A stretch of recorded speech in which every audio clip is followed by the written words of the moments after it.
श्री गणेशाय नमः। जय भोलेनाथ। दोस्तों, देश भर में जहां 19 सितंबर को धूमधाम से गणेश चतुर्थी मनाई जाएगी, वही 18 सितंबर को कलंक चतुर्थी भी मनाया जा रहा है। पौराणिक मान्यता के अनुसार 18 सितंबर की रात अगर कोई व्यक्ति गलती से भी चंद्रमा के दर्शन कर ले तो उसे झूठे लांछन का आरोप भी सहना पड़ता है। ऐसे में कलंक चतुर्थी के रात चंद्रदेव के दर्शन न करने की सलाह दी जाती है। वही कलंक चतुर्थी को पत्थर चौथ के नाम से भी जाना जाता है। आइए दोस्तों, हम देख लेते हैं कलंक चतुर्थी के समय के बारे में। तो दोस्तों, जानकारी के अनुसार गणेश चतुर्थी तिथि 18 सितंबर को दोपहर 12:39 पर शुरू हो जाएगी। 18 सितंबर के शाम को ही कलंक चतुर्थी का समय भी शुरू हो जाएगा। ऐसी धार्मिक मान्यता है कि भगवान गणेश के द्वारा चतुर्थी के दिन ही चंद्रदेव को श्राप दिया गया था, इसीलिए चंद्रमा के दर्शन को इस तिथि के दिन वर्जित माना गया है। दोस्तों, पौराणिक धार्मिक मान्यता के अनुसार एक बार भगवान गणेश आसन पर विराजमान होकर अपना मनपसंद भोग खा रहे थे। इस दौरान चंद्रदेव भी वहां से गुजर रहे थे। भगवान गणेश को भोग खाता देखकर चंद्रदेव हंसने लग गए और भगवान गणेश के पेट और सूट का भी मजाक उड़ाया। चंद्रदेव के इस बर्ताव को देखकर भगवान गणेश को गुस्सा आया और उन्होंने चंद्रदेव को श्राप देते हुए कहा कि तुम्हें अपने रूप का बहुत घमंड है, इसीलिए मैं तुम्हें श्राप देता हूँ कि तुम अपना रूप खो दोगे। वही तुम्हारी सारी कलाई भी नष्ट हो जाएगी। जो व्यक्ति तुम्हें देखेगा उसे भी कलंकित होना पड़ेगा। दोस्तों, जिस दिन यह घटना हुई उसी दिन भाद्रपद मास के शुक्ल पक्ष की चतुर्थी तिथि थी। आइए दोस्तों, आप जान लेते हैं चंद्रदेव के श्राप का निवारण हम कैसे करें। तो दोस्तों, धार्मिक मान्यताओं के अनुसार भगवान गणेश जी से श्राप मिलने के बाद चंद्रदेव को अपनी गलती का एहसास हुआ। उन्होंने सभी देवी देवताओं के साथ मिलकर भगवान गणेश की पूजा अर्चना की और अपनी गलती के लिए क्षमा मांगी। तब भगवान गणेश ने प्रसन्न होकर देवी देवताओं को एक वरदान मांगने को कहा। इस दौरान सभी देवी देवताओं ने भगवान गणेश से प्रार्थना की कि वह अपना श्राप वापस ले ले। ऐसे में भगवान गणेश ने कहा कि वह अपना श्राप तो वापस नहीं ले सकते, लेकिन हाँ, इसे सीमित कर सकते हैं। भगवान गणेश ने चंद्रदेव का श्राप कम करते हुए कहा कि महीने के 15 दिन चंद्रदेव की कलाई बढ़ेगी और 15 दिन छिन्न रहेगी। कलंकित होने के कारण केवल चतुर्थी के दिन चंद्रमा का दर्शन करना वर्जित होगा। आइए दोस्तों, अब हम श्राप से मुक्ति का उपाय के बारे में जान लेते हैं। तो दोस्तों, कोई व्यक्ति भूल से अगर इस रात चंद्रमा के दर्शन कर ले तो उसे भी श्राप लग जाता है। इस श्राप से मुक्ति पाने के लिए उसे 5 पत्थर किसी अन्य व्यक्ति के छत पर फेंकने पड़ते हैं ताकि उसे कोई दोष न लगे। तभी से इस तिथि को कलंक चतुर्थी या पत्थर चौथ भी कहा जाने लगा। इसके अलावा कलंकित व्यक्ति को कपूर की कालिक को अपने मुंह पर लगाकर बैठना होता है, जिससे लोग उसे ऐसा देखकर उस पर हंसे और उसे कलंक से मुक्ति मिलेगी।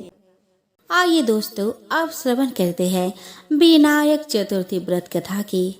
तो दोस्तों, श्री गणेश चतुर्थी व्रत के पौराणिक कथा के अनुसार एक बार भगवान शिव तथा माता पार्वती नर्मदा नदी किनारे बैठे थे। वहां माता पार्वती ने भगवान शिव से समय व्यतीत करने के लिए चौपर खेलने को कहा। शिव चौपर खेलने के लिए तैयार हो गए, परंतु इस खेल में हार जीत का फैसला कौन करेगा, यह प्रश्न उनके समक्ष उठा। तो भगवान शिव ने कुछ दिन के एकत्रित कर उसका एक पुतला बनाकर उसकी प्राण प्रतिष्ठा कर दी और पुतले से कहा कि बेटा, हम चौपर खेलना चाहते हैं, परंतु हमारी हार जीत का फैसला करने वाला कोई नहीं है, इसीलिए तुम बताना कि हम दोनों में से कौन हारा और कौन जीता। उसके बाद भगवान शिव और माता पार्वती का चौपर खेल शुरू हो गया। यह खेल 3 बार खेला गया और संजोग से तीनों बार माता पार्वती ही जीत गई। खेल समाप्त होने के बाद बालक से हार जीत का फैसला करने के लिए कहा गया, तो उस बालक ने महादेव जी को विजयी बताया। यह सुनकर माता पार्वती क्रोधित हो गई और क्रोध में उन्होंने बालक को लंगड़ा होने और कीचड़ में पड़े रहने का श्राप दे दिया।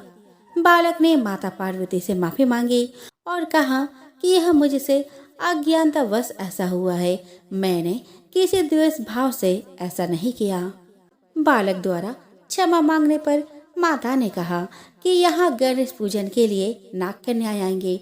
उनके कहे अनुसार तुम गणेश व्रत करो, ऐसा करने से तुम मुझे प्राप्त करोगे। यह कहकर माता पार्वती शिव के साथ कैलाश पर्वत पर चली गई।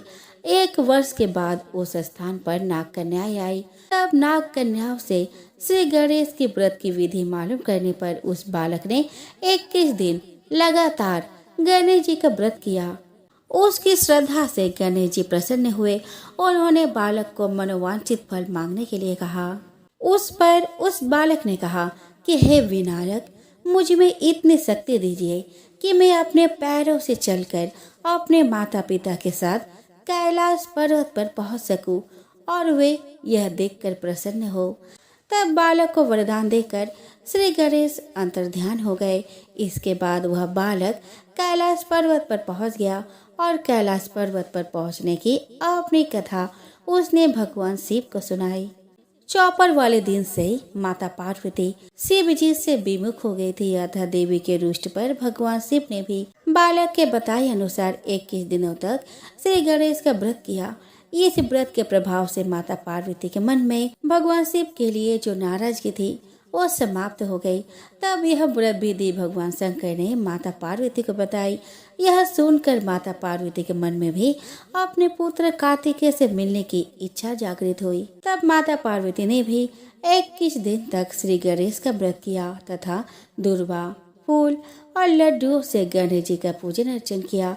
व्रत के 21वें दिन कार्तिकेय स्वयं माता पार्वती जी से आ मिले। इस दिन से श्री गणेश चतुर्थी का यह व्रत समस्त मनोकामनाओं की पूर्ति करने वाले व्रत माना जाता है। इस व्रत को करने से मनुष्य के सारे कष्ट दूर होकर मनुष्य को समस्त सुख सुविधा प्राप्त होती है।